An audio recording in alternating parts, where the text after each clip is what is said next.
పిల్లలు, ఈరోజు మనం చెప్పుకోబోయే కథ పేరు కొంగ మంచితనం.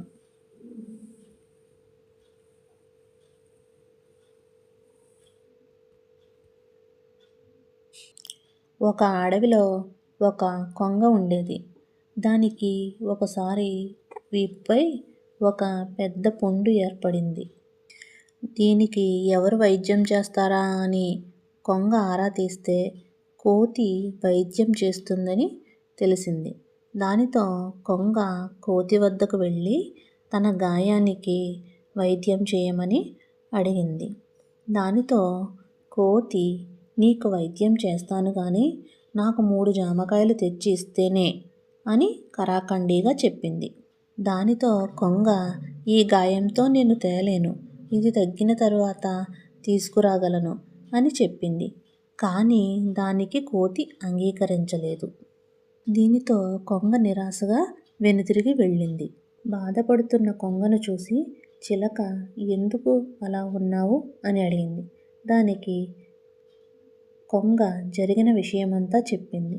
దీనితో, నువ్వు బాధపడకు, నీకు కావలసిన జామకాయలు నేను తెచ్చి ఇస్తాను, నీవు తీసుకెళ్ళి కోతికి ఇవ్వి, నీకు వైద్యం చేస్తుంది అన్నది. దానితో కొంగ ఒప్పుకున్నది. చిలక ఇచ్చిన 3 జామకాయలు తీసుకుని కొంగ కోతి వద్దకు వెళ్ళింది. దీనితో కోతి కొంగకు వైద్యం చేసింది. ఈ వైద్యం చేయడంతో కొంగకు వీపు మీద ఉన్న గాయం నయమైనది. కొంగ పుండు మానిపోవడంతో సంతోషంగా తిరగసాగింది.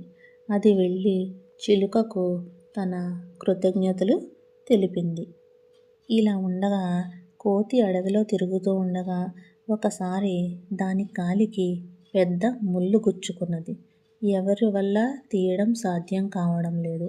అటువంటప్పుడు కోతి కొంగ దగ్గరకు వెళ్ళి, నీవే ఈ ముళ్ళును తీయగలవు, నా బాధను తగ్గించగలవు అని అడిగింది. దానికి కొంగ, నేను నీ దగ్గరకు వచ్చినప్పుడు వైద్యం చేయమని అడిగినప్పుడు నీవు జామకాయలు అడిగావు.